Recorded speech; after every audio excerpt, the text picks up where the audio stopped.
Homère philosophe, c'est notre série cette semaine, car les histoires de l'Iliade et l'Odyssée charrient toute une vision du monde et notamment une réflexion sur la puissance et l'impuissance face à l'événement. Aujourd'hui, les dieux imparfaits de Homère.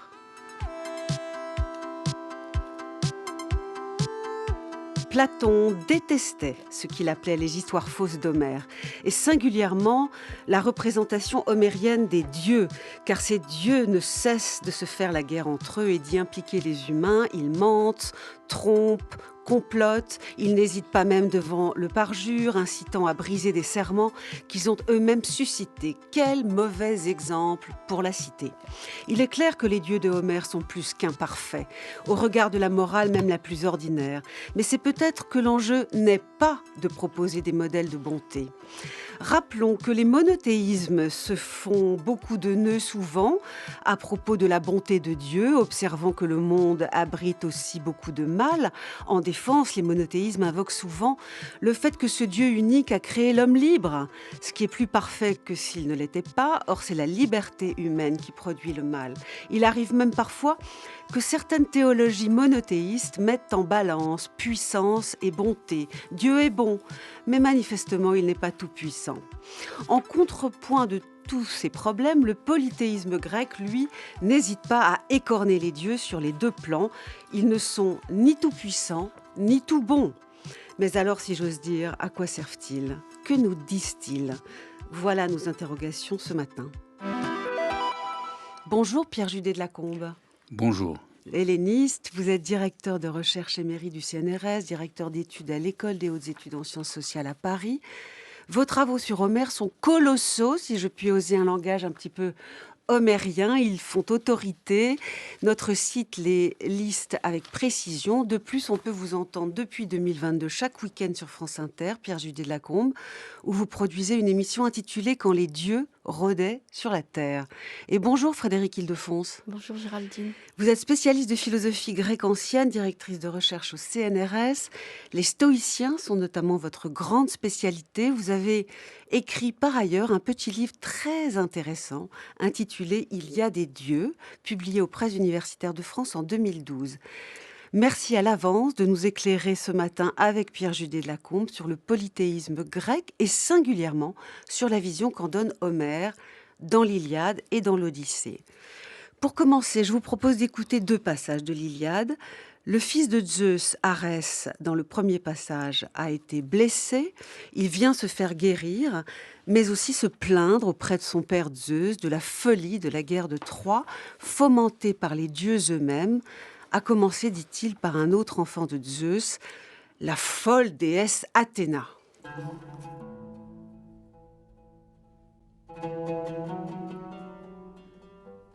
Arès arriva au séjour des dieux, l'abrupte Olympe, et vint s'asseoir à côté de Zeus, fils de Cronos, le cœur en chagrin.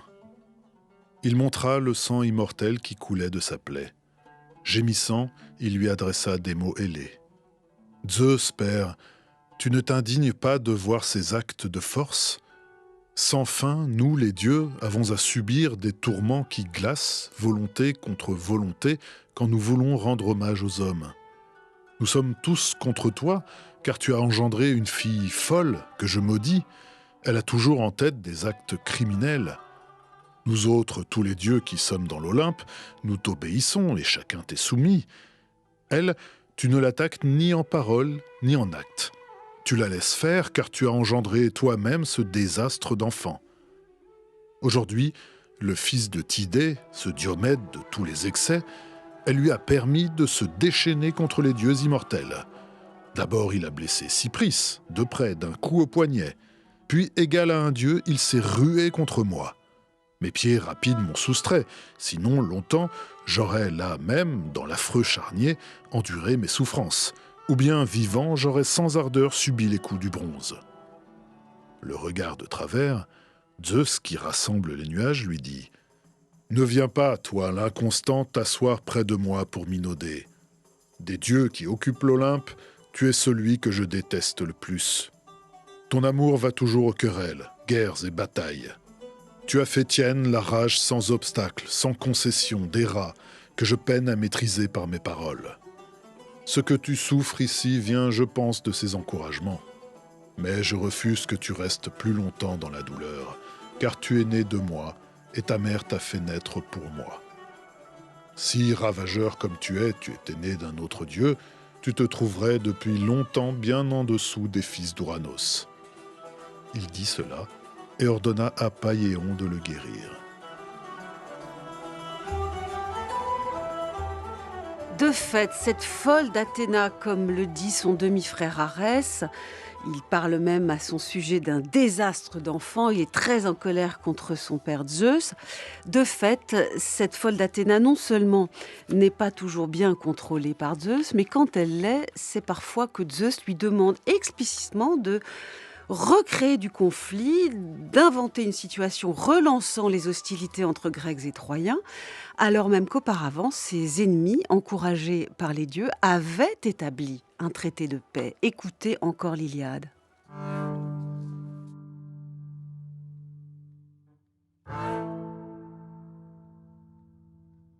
Zeus adressa aussitôt à Athéna des mots ailés. « Va tout de suite vers l'armée parmi Troyens et Achéens, et fais en sorte que les Troyens commencent les premiers à blesser les Achéens très glorieux en violant les serments. » Disant cela, il excitait Athéna déjà impatiente. D'un saut, elle descendit les cimes de l'Olympe. Comme l'astre qu'envoie le fils de Cronos à la pensée retorse, prodige pour les marins ou pour une ample armée d'hommes resplendissants, de lui jaillissent des milliers d'étincelles, pareil à lui, Pallas Athéna s'élança sur la terre et s'abattit au milieu d'eux. La stupeur à ce spectacle prit les Troyens maîtres des chevaux et les Achéens aux bonnes jambières. On disait, en se tournant vers son voisin, « Y aura-t-il la guerre et l'affreuse mêlée à nouveau ? Ou est-ce l'amitié entre les uns et les autres qu'établit Zeus, lui qui chez les hommes administre les guerres ?» On parlait ainsi parmi les Achéens et les Troyens.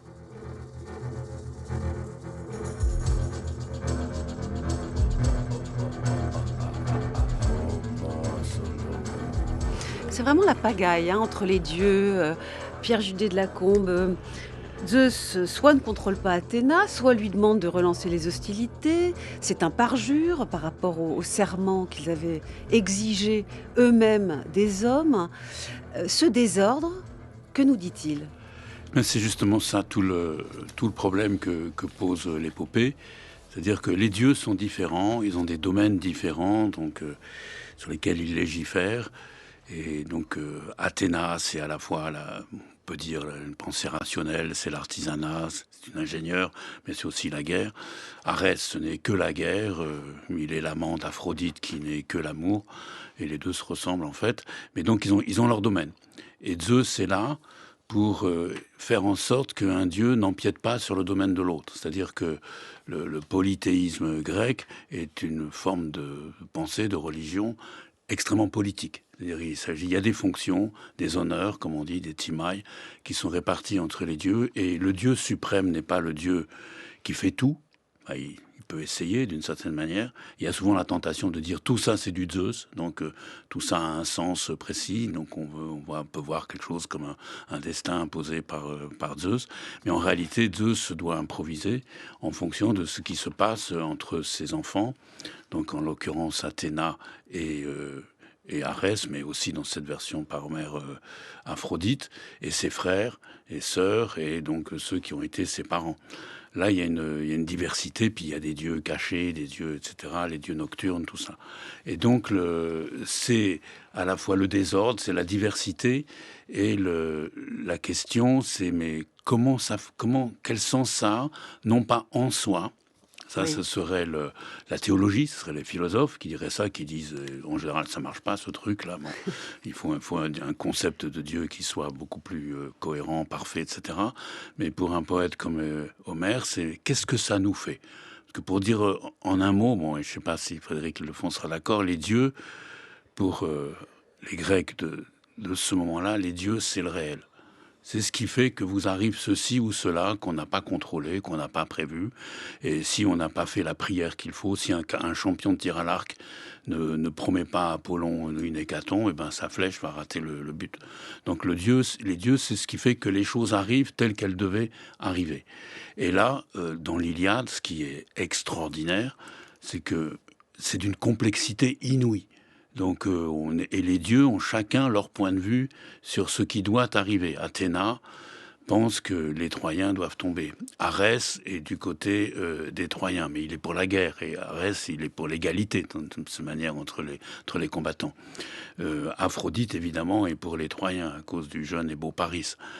Donc les dieux sont... Zeus, alors, et Zeus, voilà. Il est un peu alors, divisé, c'est ça. n'est-ce pas? C'est ça le point. Et alors, c'est pour ça que, justement, c'est le rapport à la philosophie est passionnant, parce qu'au début de l'Iliade, on dit, voilà, chante la colère d'Achille, qui a fait une des monstruosités. Donc, pour ça, le poète dit, moi, je la maudis, cette colère, puisqu'il y a eu une impiété énorme. Des milliers de cadavres de Grecs n'ont pas été enterrés. Ils ont été livrés aux oiseaux. Et le poète ajoute, ainsi se réalisait la décision de Zeus.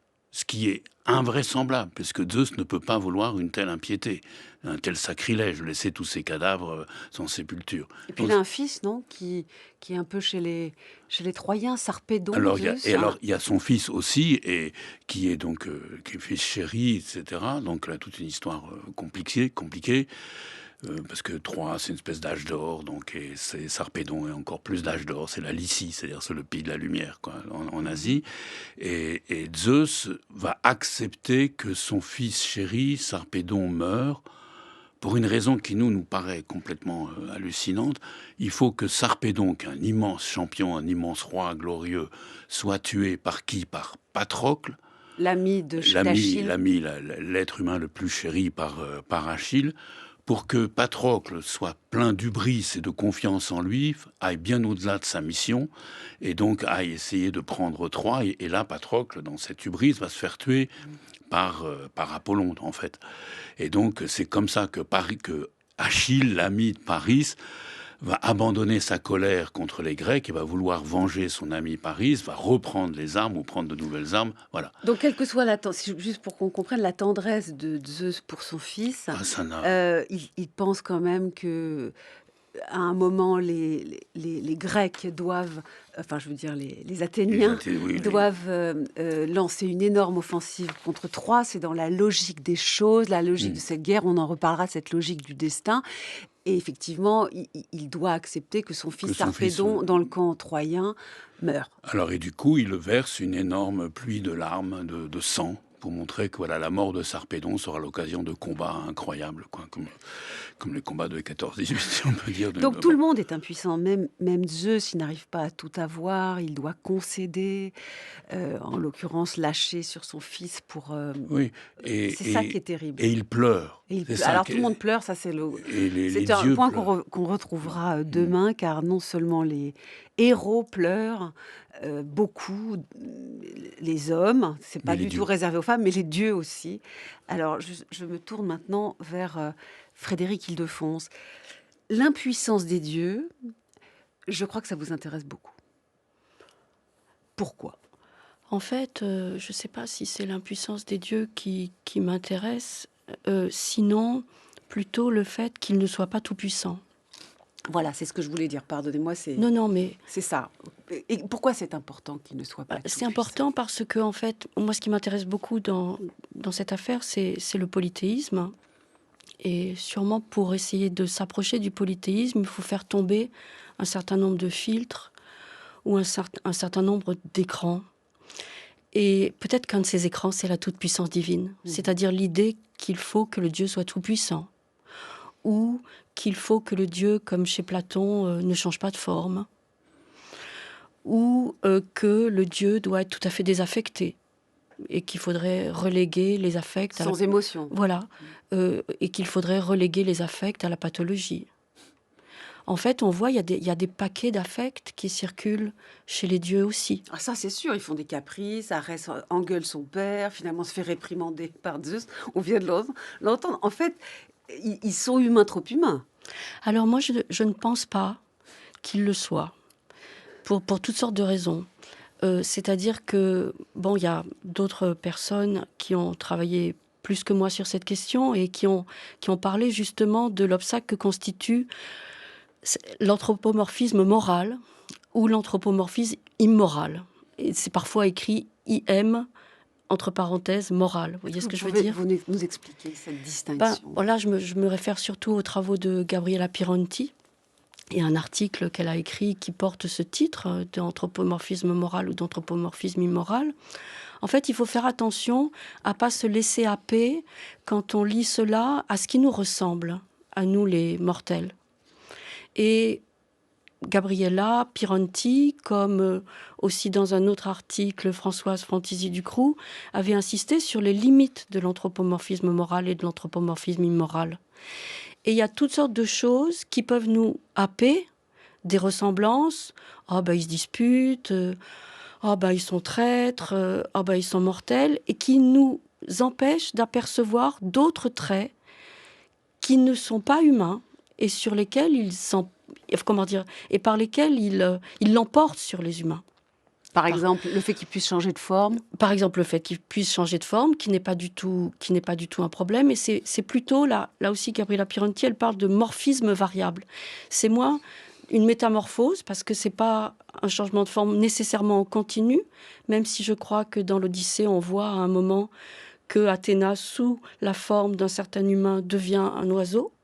Donc il peut y avoir des moments de métamorphose, mais sinon il y a des morphismes variables. Fondamentalement, ils sont invisibles, et quand ils se donnent à voir sous des formes différentes. Et quand ils se donnent à voir aussi, ils l'emportent énormément sur les hommes, à propos d'anthropomorphisme, pas nécessairement moral, par un éclat qui est tout à fait éblouissant. On peut être foudroyé. Sémélé, la mère de Dionysos, a été foudroyée par Zeus. Donc l'invisibilité doublée de la possibilité d'adopter des formes multiples, ça c'est la puissance. Effectivement, Athéna ne sera pas reconnaissable quand Ulysse arrivera à Ithaque. Les dieux, c'est un personnage dans lequel il ne reconnaît pas Athéna. Donc ça c'est leur puissance. Y a-t-il des limites à cette puissance? Alors oui, je pense, et Pierre-Gilles Lacombe en parlait, l'affaire c'est le polythéisme, il me semble, et sa variante, sa version chez Homère, mais il y a de plus en plus de spécialistes du polythéisme grec qui vont chercher chez Homère des choses sur le polythéisme lui-même, c'est-à-dire... oui, la limitation, elle va de pair avec le collectif des dieux, ce que j'appelle le collectif des dieux, et ce que Pierre a dit sur la répartition des fonctions ou la répartition des qualités. C'est-à-dire, vous demandiez tout à l'heure, finalement, à quoi servent-ils? Ils servent à tout. Ils servent à tout.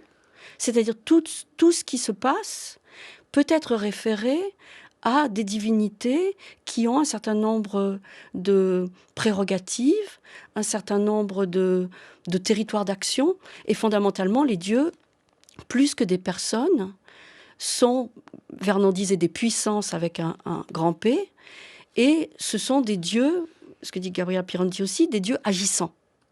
Et fondamentalement, c'est l'action qui va décider de beaucoup de choses dans la limitation que rencontre tel ou tel dieu. Alors, ce que j'entends là dans ce que vous dites, c'est qu'au fond, leur rapport entre eux, les dieux, c'est un rapport politique et même démocratique. C'est-à-dire, certes, il y a Zeus, le chef, mais on voit combien, si j'ose dire, il n'arrive pas toujours bien à cheffer. Mais il y a quand même il y a beaucoup de conflits. Alors, il existe... Vous faites souvent référence l'un et l'autre à l'importance des travaux de Nicole Laureau sur la Grèce ancienne. Il y a un texte très célèbre d'elle qui s'appelle « Le lien de la division » sur la démocratie athénienne, qu'on peut retrouver dans le volume « La cité divisée » chez Payot, dans la collection Critique de la politique, 1997. Nicole Laureau dit que la démocratie, c'est la stasis, disaient les Grecs, qui, contrairement à ce qu'on pourrait croire, veut dire le tumulte et le conflit, et pas la stase telle que nous... C'est le contraire, c'est pas l'immobilité, c'est justement le conflit permanent, la limite que chacun constitue par rapport à l'autre, parce que nous devons fonctionner ensemble. Au fond, est-ce que Homère, Pierre G. Lacombe, veut nous peindre le tumulte démocratique. Oui, alors juste pour venir un tout petit peu en arrière sur prie. l'anthropomorphisme, je dirais il faut plutôt parler du théomorphisme des hommes. Ce sont les héros qui, dans des moments extraordinaires d'une cruauté inouïe souvent, ont cette lumière, donc le kudos, et ont cette espèce de gloire, donc ils sont quasi divinisés. Simplement pour dire, comme c'est une religion, il n'y a pas de promesse de salut, l'âge d'or, l'âge où on était comme les dieux, c'est le passé. Il n'y a aucune promesse d'avenir. Donc il faut se débrouiller dans le présent, et avec des dieux qui en fait sont absents. Quand un dieu apparaît, c'est très rare qu'ils sont là, ils se manifestent, et en plus ils sont pas reconnaissables souvent. Il faut vraiment être très doué pour les reconnaître. Donc les dieux, c'est pas comment dire, ce sont pas des choses visibles. Sauf que alors là où il y a de l'anthropomorphisme, c'est plutôt du polymorphisme, c'est-à-dire que l'Olympe est conçu comme une cité. Et donc il y a une pensée politique dans Homère, dans Hésiode. Moi, je pense donc l'Olympe, c'est une cité. C'est une cité. Il y a déjà la cité. C'est politique, c'est démocratique. Alors, c'est pas vraiment démocratique. C'est plutôt oligarchique. Enfin, donc avec des tendances tyranniques. C'est-à-dire que Zeus, lui, il raisonne. Donc, c'est le garant de la régularité, de la stabilité, du partage. Parce qu'en grec, vous savez, le mot loi, nomos, ça veut dire le partage. D'abord, c'est pas une chose abstraite. C'est ce qui fait qu'un tel, chaque dieu a son dû et donc se le fait respecter. Même un des sens de nomos, si on change l'accent, c'est le pâturage. C'est là où on emmène son troupeau, donc qu'on a d'abord partagé. Donc Zeus est garant de ça. Mais là, il y a un problème énorme qui se pose dans le mythe et pour les poètes, c'est l'histoire. D'accord, il y a un ordre des choses. Zeus a voulu la spatialisation, parce qu'avant, son père avait fait un partage qui était assez branlant. Le grand-père, Ouranos, c'est pas de partage du tout, là, donc, etc. Là, c'était le désordre. Zeus a fait un partage meilleur, où il a récupéré des dieux qui avaient été abandonnés par son père, etc. Mais, je veux dire, une fois que le partage est fait, oui. Qu'est-ce qu'on fait du temps ? Donc on a spatialisé le monde. Mais qu'est-ce qu'on fait même du désir ? Chaque dieu a des désirs. Alors, les dieux ont des désirs, mais ils peuvent pas aller trop loin parce qu'ils vont buter contre l'autre dieu et puis contre la loi du père, si on veut, la loi de Zeus, qui est un souverain, mais qui n'est pas un tyran. Justement, c'est pas lui qui est il est omniscient, mais il n'est pas omnipuissant, omnipotent. Et donc c'est là que les humains sont importants. Les humains, eux, ce sont des petits êtres de désir parce qu'ils n'ont rien de manque et ils vont mettre du désordre partout et donc ils vont mettre de la vie. Ils vont faire l'histoire. Mais qu'est-ce qu'on fait comment introduire un lien ? Alors, c'est pas une question philosophique, c'est vraiment une question de savoir comment comprendre la vie, s'orienter dans la vie, quoi. Et au jour le jour, c'est très, très concret. Comment faire pour comprendre le rapport entre les événements et ce monde idéal, si on peut dire, mais figé, où les dieux banquettent ensemble, essaient de pas trop s'engueuler, etc. Mais bon, en fait, que si. Et alors, c'est là qu'on peut renverser le point de vue, c'est-à-dire que Homère, c'est pas une théologie. Ça l'intéresse pas. Il y avait des théologiens à l'époque, ça l'intéresse pas. Il part d'un événement immense qu'est la chute de Troie, qui était nécessaire. La preuve, c'est qu'il n'y a plus de Troie. Aucune ville grecque ne ressemble à Troie. Quand vous dites nécessaire, c'est une sorte de logique du destin au-delà même des désirs des dieux ? Alors, c'est ça tout le problème. C'est que normalement, on sait que d'un point de vue juridique, Troie doit tomber parce qu'ils ont volé Hélène. Mais ça n'apparaît presque jamais dans l'Iliade.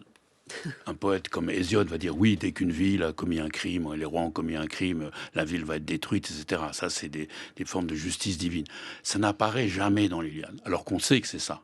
Et le jugement de Paris, il est mentionné à la toute fin en passant, quoi, qui a choisi Aphrodite, donc le rapt d'Hélène, etc.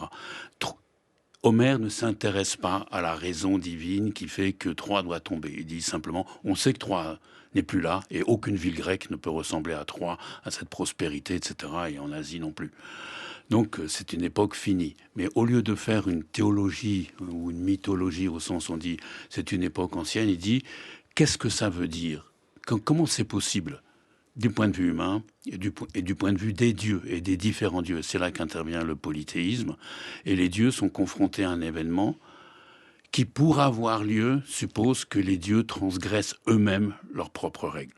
D'où le parjure. D'où le parjure. C'est l'événement, le fait qu'il y ait de l'événement, qui surprend évidemment les humains, mais aussi les dieux, qui oblige à du nouveau, à réfléchir, à inventer. Qui est du nouveau. Et c'est, moi je pense, pour le dire un peu brutalement, l'Iliade, c'est un poème sur l'histoire. C'est quoi l'histoire, le temps historique, ce qui fait que les choses changent. Et comme il n'y a aucune promesse divine, il n'y a pas de paradis, il n'y a pas de salut. Ça, pour un grec, ça n'existe absolument pas, sauf chez Orphée, c'est certain. Donc, faut se débrouiller dans le présent. Et comment ils ont fait? Et comment Zeus a fait lui-même? Il a dû accepter des sacrifices énormes qui l'ont fait pleurer, la mort des hommes qu'il aime, de son fils, etc. Les querelles, disant... Quand on lui demande de venger Achille, il dit « Oh là là, bon, maintenant je vais avoir des problèmes avec ma femme, etc. » Donc là, c'est même un niveau petit bourgeois, c'est exprès. Là, Homère a énormément d'humour. Il faut que... Comment faire pour que, au-delà des règles, et le serment est la règle absolue, puisqu'on jure par l'ordre des choses, avec un mouton noir, un mouton blanc, donc ça c'est le ciel, la terre, et avec un mouton qu'on offre à Zeus, donc c'est l'ordre des choses. Il n'y a pas plus contraignant pour les dieux et pour les humains que le serment. Or, les Grecs ont fait la paix. Donc, c'est même pas une trêve, c'est la guerre est finie. Au début de l'Iliade, chant 3. Et alors, les dieux disent, mais quand même, nous, on voudrait que 3 tombent. Alors, on ne sait pas ce que pense Zeus. Enfin, Zeus s'amuse. Il laisse faire une divinité, Athéna, qui va dire à un Troyen, bah, tu vas être parjure, tu vas tirer sur Ménélas. C'est l'extrait qu'on a. Et elle s'arrange pour que Ménélas ne soit pas mort, sinon la guerre était finie, quoi. Et donc, les dieux se mettent du côté de la transgression pour qu'il y ait du temps. Et comme vous dites, qu'il y ait du nouveau, qu'ils veulent, certains dieux, c'est leur petit point de vue à eux, veulent à tout prix que 3 tombent, parce qu'Athéna, c'est parce qu'elle n'a pas été choisie par Paris. Oui, donc c'est tout le temps la question, et maintenant, qu'est-ce qu'on fait et comment on fait que faut-il? Alors, le faut-il, c'est pas un faut-il moral, c'est un faut-il un peu politique, et en plus, ils ne sont pas d'accord entre eux, donc c'est une sorte de petite cité. Mais je voudrais demander, si vous... On va revenir à cette affaire de l'Olympe comme modèle de cité plurielle et tumultueuse. Mais vous dites aussi, je crois, enfin vous le dites dans votre très beau texte, il y a des dieux, dans vos analyses, on le sent, Frédéric Ildefonse, que le problème est aussi, et ça vous intéresse, que les dieux représentent des possibilités psychiques ou des possibilités de pensée. Qu'au fond, si nous sommes multiples, là, il y a un petit clin d'œil à la psychanalyse que vous n'hésitez pas à faire. Nous sommes pluriels. Et la pluralité des dieux est-elle un écho à cette pluralité des moi que nous hébergeons chacun en soi-même? Alors oui, c'est quelque chose qui m'intéresse beaucoup. En effet, c'est le rapport entre multiplicité psychique et multiplicité divine. Je n'en ai pas fini d'explorer cette affaire. Mais certainement, il y a quelque chose qui se passe là et quelque chose sûrement qui a à voir qui a à voir avec une phrase que j'aime beaucoup d'un commentateur qui s'appelle Atkins, qui disait que ce dont il fallait, que ce qu'il fallait expliquer, ça n'était pas, la fragmentation de la personnalité homérique, mais bien plutôt la genèse d'une personnalité égocentrée. Ben oui, c'est-à-dire que, en effet, nous hébergeons, je dirais plutôt une multiplicité d'instances psychiques plutôt que de moi, parce que le moi, généralement, c'est ce par quoi on chapeaute le tout. Le brave petit moi, disait Lacan, qui revient par la fenêtre et toutes les embrasures possibles, quand on a fermé pourtant les portes, qu'on les a cadenassées, etc. Et hop, le brave petit moi revient. Et qu'est-ce que ça donne quand, au contraire, ce partage qu'on voit de la divinité en pluralité, si en effet on réfléchit à nous-mêmes, psychiquement, en des termes qui ne sont pas spontanément unifiés, et qui ont plutôt à voir avec une économie de tension, avec quelque chose de profondément relationnel, avec quelque chose de multiple. Donc ce sont nos voix intérieures. Les dieux sont des voix intérieures. Sans pour autant qu'on soit en plein chaos. Mais je veux dire, on n'est pas en plein chaos non plus dans l'assemblée des dieux. C'est-à-dire qu'il y a vraiment du relationnel. Et c'est ça qui est important. Et en fait, on trouve même dans la philosophie platonicienne, alors même qu'elle s'en prend à Homère assez vertement sur certains points, une théorie de l'âme qui a à voir justement avec cette alternance entre harmonie et disharmonie, avec cette recherche tout de même plutôt de l'harmonie, qui aura plutôt à voir avec la paix qu'avec la guerre. On va venir à Platon, ce qui nous permettra de retrouver la question de la cité et de la démocratie, parce que s'il y a quelque chose comme un tumulte un peu démocratique entre les dieux, on comprend bien aussi que Platon, qui déteste la démocratie, n'aime pas du tout Homère. Donc on va reprendre ce problème. Néanmoins, vous dites, Frédéric Ildefonse, que Platon est sensible à ce motif du multiple dans l'âme. Je vous propose donc d'écouter cet extrait de la République de Platon, qui correspond. C'est dans le livre 2 de la République. Écoutez.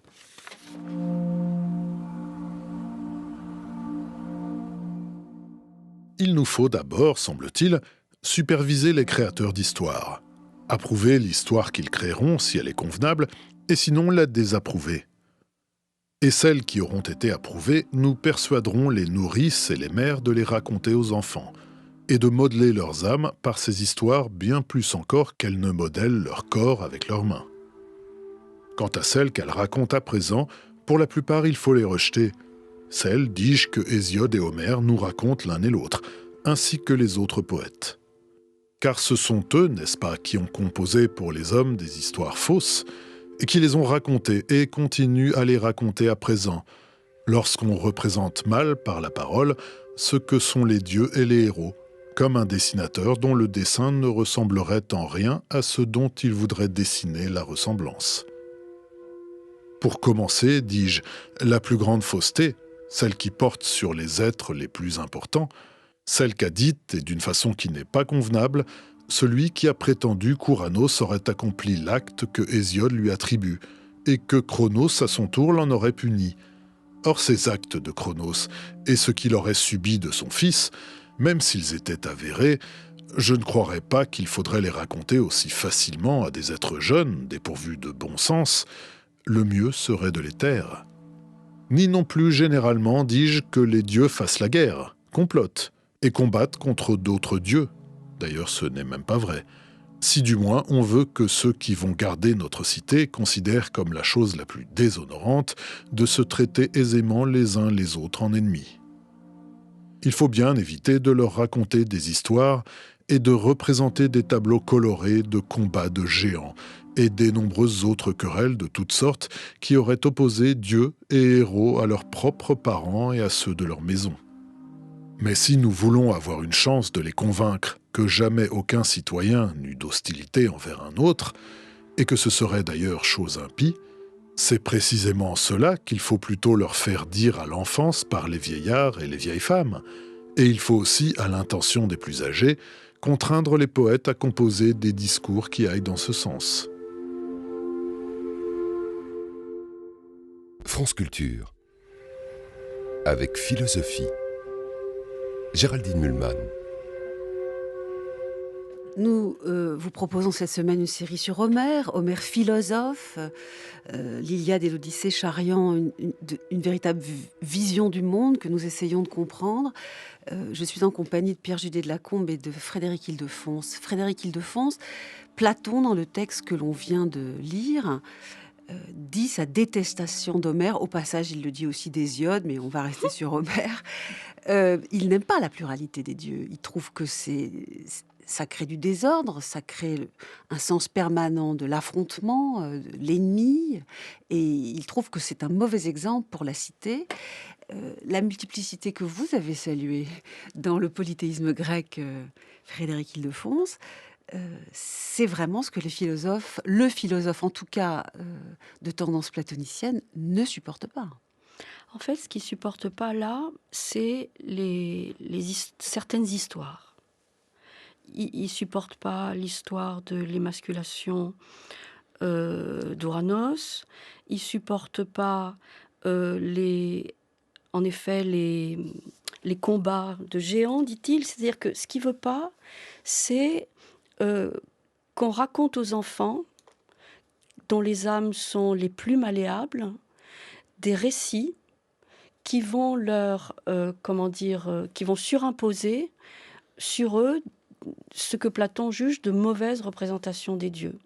Il revient d'ailleurs à Laetitia Mousse, dans un très beau livre à paraître, le philosophe qui aimait les histoires, d'avoir souligné que Platon n'évacue pas toutes les histoires sur les dieux, mais celle-ci. C'est-à-dire, il ne veut pas que de mauvais tupoi, en grec, de mauvaises empreintes soient imprimées sur l'âme malléable des enfants. Il ne veut pas que ces âmes soient mal orientées relativement à la divinité. Mais le multiple et le conflit, c'est important pour s'éduquer. Et notamment quand on vit dans une démocratie. Donc ce qu'on sent bien là chez Platon, c'est qu'il n'aime pas cette politique-là. Vous êtes d'accord, Frédéric Ilfons? En tout cas, c'est sûr qu'il ne veut pas que des récits, des récits de combat, des récits d'inimitié s'inscrivent dans les âmes des enfants plutôt que des récits de paix et d'harmonie, clairement. Alors évidemment, là, nous avons une petite question. Il est fort possible qu'on ne puisse pas y répondre, mais qui c'était Homère? Quel est son rapport à la question politique? Oui, Platon et Homère. Oui. Homère non plus n'aime pas ces histoires. Ah, Il évacue tout. Il n'aime pas du tout ces histoires. Il n'y a pas l'émasculation d'Uranos pour que naisse Aphrodite. Aphrodite, il a fait naître de Dionée, donc une petite déesse, donc mais elle est fille de Zeus. Il n'aime pas les géants. Il n'en parle pas. Tout ça, tout ce qui est merveilleux, toutes ces grandes choses, il évacue. Il connaît, mais il évacue. Et lui, ce qui l'intéresse, c'est pas alors les guerres entre les dieux. Il s'amuse, il y a des chants de l'Iliade, c'est des combats entre les dieux, mais ça tourne vite court, quoi. Les dieux, ils n'ont qu'une envie de se taper dessus, quoi, à part quelques-uns. Donc, paradoxalement, Homère, tout ce que Platon refuse, Homère l'a évacué. Bon, de même que le sacrifice d'Iphigénie par Agamemnon, il a évacué tout ça. Ça, il veut pas. il veut pas, mais il en parle. Non, il l'évacue il complètement. évacue complètement, quoi. Donc, il y a des blancs. Alors, on sait que bon, parfois, il y a des petites allusions comme ça, mais c'est à peine. Et lui, ce qui l'intéresse, c'est le traitement, comment les dieux peuvent eux-mêmes se battre entre eux, mais s'opposer entre eux, face à cet événement gigantesque qu'est la colère d'Achille, qui est le dérèglement absolu d'un être humain, l'être humain le plus grandiose, le plus fort qui soit, à savoir Achille. Ce dérèglement, ça c'est ce qu'a fait Homère, et ça je reviens tout de suite à votre question, c'est ce dérèglement, la colère d'Achille, qui crée une impiété, un sacrilège gigantesque que Zeus a voulu, ou a sanctionné en tout cas. C'est ce qui explique la fin de Troie. Et la fin de Troie, c'est quoi? C'est la fin de l'âge héroïque. C'est la fin, après il n'y a plus rien. Il y aura un tsunami qui va faire que le camp des Grecs, tout ça, le mur des Grecs va être balayé. On verra rien. Et les archéologues peuvent toujours chercher le camp des Grecs sur les côtes de Troie. Donc c'est effacé. C'est une période définitivement close, mais là où le coup de génie d'Homère, c'est pour ça que je pense que Homère, c'est quelqu'un. C'est peut-être plusieurs personnes. Moi, je pense que c'est un groupe comme les Doors ou comme les Kings. Comme les Doors. Vous ne voulez pas me faire plus plaisir si c'est mon groupe de rock préféré. Voilà. Et donc, c'est une école, en tout cas. C'est un groupe de poètes. Et ils ont dit, on va raconter l'histoire de l'humanité, qui est la fin de l'âge des héros, à travers un événement très, très singulier de toute la guerre de Troie, la colère d'Achille. C'est la colère d'Achille va nous suffire pour rassembler tout ce qu'on peut dire sur cette légende de Troie et aussi sur l'histoire de l'humanité, avec notamment la fin de l'âge des héros. Par exemple, le déluge, qui était partout, qui était donc en Mésopotamie, qui était bien connu des Grecs. Homère n'en veut pas. Et ça aurait été un des moyens de supprimer Troie, ou de supprimer surtout les héros. Et il en fait un débordement des fleuves pour simplement freiner Achille, qui est tellement en colère contre les Troyens, parce que Patrocle est mort, que Achille prendrait Troie avant l'heure dite. Donc c'est extraordinaire. Donc là, il s'amuse avec les grands thèmes. Homère s'amuse avec les grands thèmes mythologiques pour se concentrer sur ce que ça veut dire que la colère d'Achille, comme dérèglement. Ouais. Alors sur le problème de l'héroïsme, des héros qui pleurent et qui se mettent en colère, ça va être au cœur de notre émission de demain. D'accord. Mais j'ai juste besoin en fait d'un petit cadrage historique. Il écrit quand, Homère? On dit toujours 8e siècle, avant notre ère. Dans quel contexte politique? Est-il un visionnaire, par exemple, sur la démocratie? Quand écrit-il Alors, et qui est-il? Ça, vous m'avez répondu, alors, c'est un quand groupe comme les écrit-il Doors. ça, alors, on ne sait pas. Sans doute qu'il n'a pas écrit. L'écriture était connue dès le début et répandue dès le début du 8e siècle. Puisqu'on a trouvé un écrit même près de Rome, donc le nom d'une tisserande, Euline. Bon. Donc c'était connu. Mais ça, visiblement, il s'en sert pas. Il n'a pas besoin, c'est une tradition orale. L'écriture était destinée à autre chose. Sur la question politique, Oui. c'était une question à l'époque, au 8e siècle, donc là, très grande difficulté pour les monarchies face aux oligarchies dans les cités grecques d'Asie mineure, là où il y avait des colonies, donc il y avait effectivement de l'innovation, etc.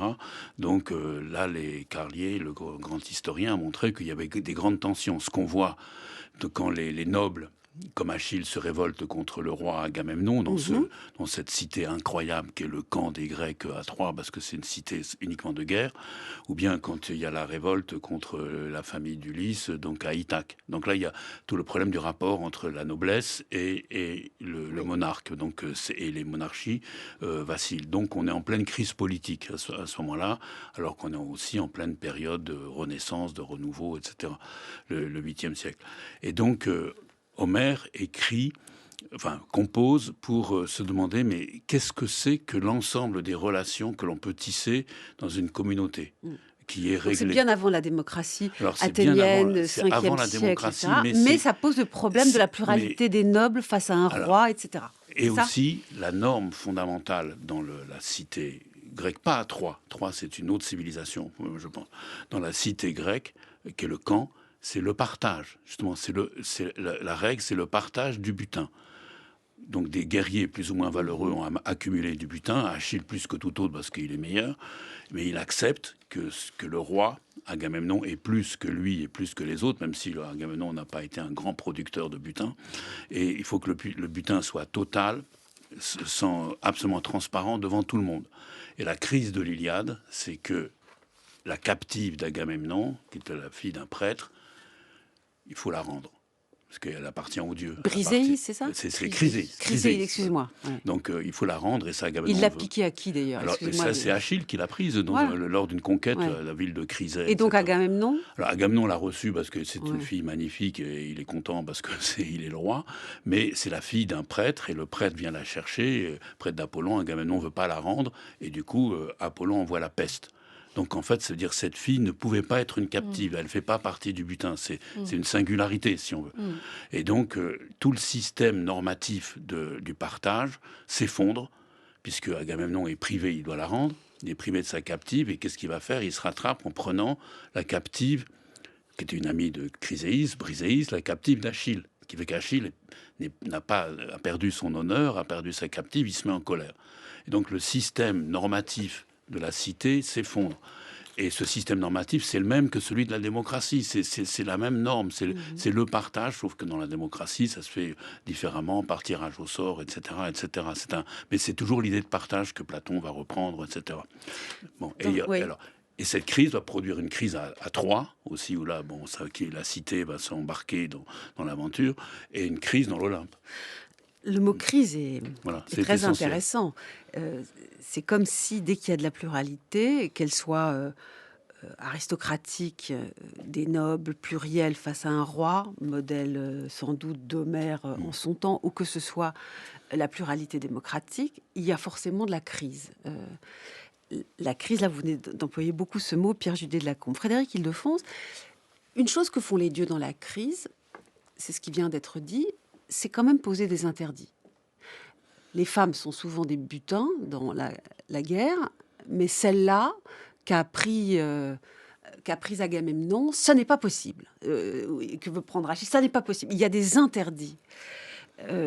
Il n'empêche qu'ils ne sont pas tous parfaitement d'accord entre eux, les dieux, sur ces interdits eux-mêmes.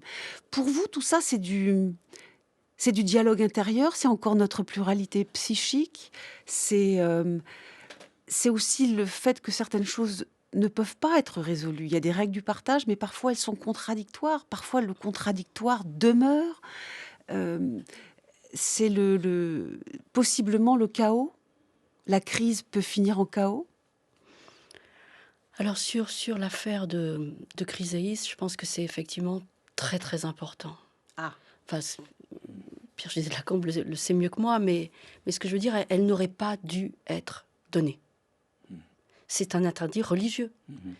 Chryses est prêtre d'Apollon. On ne pouvait pas, sa fille ne pouvait pas constituer un lot.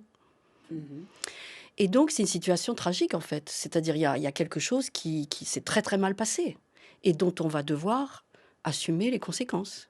C'est-à-dire que donc, Agamemnon doit la rendre parce que Apollon est fâché, parce que son prêtre a été, comment dire, lésé. Et donc, c'est tout le développement inexorable de l'affaire ensuite. Pour la crise, juste un instant, il y a, en regardant l'Iliade, que je ne connais pas dans tous ses détours, je suis tombée sur un vers qui m'a particulièrement marquée, parce que on dit, finalement, il y a de la tension entre les dieux, c'est normal, ils sont multiples. Donc, dans le relationnel, il y a nécessairement de la tension qui s'inscrit. Mais ce vers dit « Héra au bras blanc, grâce à laquelle Eris et Neikos », donc la querelle et la haine, je ne sais plus comment Pierre Judet traduit, parce que bêtement je l'ai écrit en grec, sont le lot attaché aux immortels. Donc, c'est pas seulement qu'ils sont plusieurs et que donc ils se querellent, nécessairement, presque mécaniquement, dans le jeu de leur rapport, mais c'est Héra. C'est Héra par laquelle la querelle et la haine sont attachées aux immortels. Donc vous voyez, il y a une double nécessité, si j'ose dire, à ce qui est de la querelle entre les dieux. Et Héra dit son mot. De même qu'Héra a dit son mot au moment où Zeus accepte de demander Athéna pour faire en sorte que les Troyens se parjurent. Et de même que Héra est présente, on l'a entendu dans le discours de Zeus à Arès, quand Arès dit à son père Zeus c'est pas possible, ma demi-sœur Athéna est folle, etc. Dans le discours qu'on a entendu, Zeus lui rappelle qu'il faut qu'il se calme, il est quand même le fils de lui-même et de Héra, et lui demande d'avoir du respect aussi pour sa mère, enfin pour Héra, quoi. Donc c'est vrai que ce qui m'intéressait là, ce que je voulais vous demander, c'était la notion de contradiction. Vous avez parlé de tragique. Dans le tragique, il y a quelque chose qui ne peut jamais vraiment se dénouer. Oui. Alors j'ai une autre question maintenant. Pierre Judet de Lacombe, je sais que vous dites souvent que l'Odyssée, par différence avec l'Iliade, c'est le moment où les dieux ne rôdent presque plus sur la terre. Pour reprendre le titre de votre émission sur France Inter, quelque chose est terminé. Ils sont moins présents, moins puissants, moins actifs dans l'Odyssée que dans l'Iliade. Mais ils dorment. Au C'est-à-dire début, non, mais ils dorment pas. Mais je veux dire, ça commence par une scène divine, quoi. Donc sur l'Olympe, et Athéna dit bon, allez, quand même. Ça fait longtemps qu'on a laissé Ulysse chez Calypso, là, il serait temps qu'il revienne chez lui. Alors, il nous a fait tellement de bien, cet homme, puisque c'est lui qui a pris Troie, et ça, c'est un vrai problème, ce long silence des dieux. Donc, Calypso est une déesse, mais je veux dire, elle est reléguée, fille d'Atlas, dans l'ombre. Calypso, ça veut dire la mort, hein, c'est celle qui cache, quoi. Et je veux dire, Athéna se dit, mais quand même, non, faut pas le laisser tomber, cet homme. Alors, sans doute, il y a eu une colère d'Athéna contre Ulysse, puisque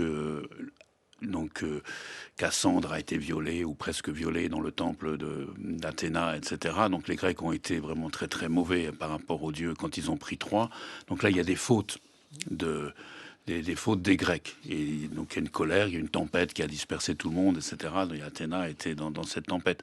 Donc là, il y a un blanc. C'est-à-dire qu'il y a une très longue durée pendant laquelle les dieux n'ont pas fait comme dans l'Iliade, où ils interviennent pour que la guerre prenne telle ou telle direction. Donc on est vraiment après.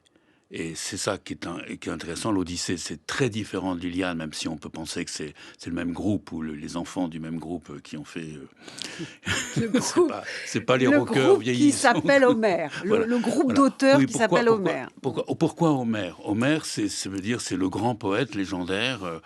La première trace du nom d'Homère qu'on a, c'est dans un jeu de mots chez Hésiode. Donc là où on parle des muses qui mettent ensemble. Mettre ensemble, ça se dit Homérosai, mettre ensemble leur voix. Donc ça, c'est visiblement une allusion à Homère. Donc Homère, c'est le poète par excellence. Et on peut imaginer qu'un groupe en Asie mineure s'est donné ce nom-là, en disant, vous savez, quand nous on chante, c'est Homère. Et donc après, on les a appelés Homère, et après les Homérides, les fils d'Homère, etc. Et donc le groupe qui a fait l'Odyssée, qui est vraiment l'autre face de la médaille, si on peut dire, de l'Iliade, c'est le retour au présent. Comment on quitte ce monde extraordinaire, monde où les dieux, où les hommes sont comme des dieux, mais vivent une mortalité effrénée dans le massacre, qui est la prise de Troie, qui est le plus grand acte qu'un homme puisse accomplir, que des hommes puissent accomplir. Comment on revient dans un monde répétitif, banal, voilà, avec la prose du quotidien, si on peut dire, qui sera Ithaque, une fois que Ulysse y reviendra définitivement. Et entre les deux, il y a son voyage. Alors, il y a ce voyage extraordinaire. Mais ils sont fatigués, les dieux, après l'Iliade. Excusez-moi, mais je voudrais comprendre leur silence. Non, mais ils en ont sans doute marre. Ils se disent, voilà, non, mais parce que la contradiction, c'est que les dieux, finalement, ont accepté la fin des Troyens, ce qui leur coûte très cher, puisque le mortel que Zeus préfère, c'est Hector. Et la ville qu'il préfère, c'est Troie, parce que c'est la ville la plus riche, qui fait des sacrifices gigantesques. Les Grecs sont beaucoup plus pingres, sont plus pauvres d'une certaine manière. Et donc, les dieux acceptent que ces humains qui les vénéraient disparaissent parce qu'ils étaient tellement dans la gloire, dans la joie de vivre, dans l'amour, etc., qu'ils ont fait des transgressions, les Troyens. Eh bien, donc, il faut accepter une forme de pauvreté.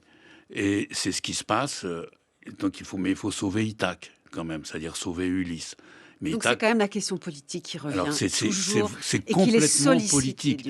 Et là, donc Nicole Leroux a 1000 fois raison, parce que Ulysse tue les prétendants, ce qui est horrible dans une certaine version.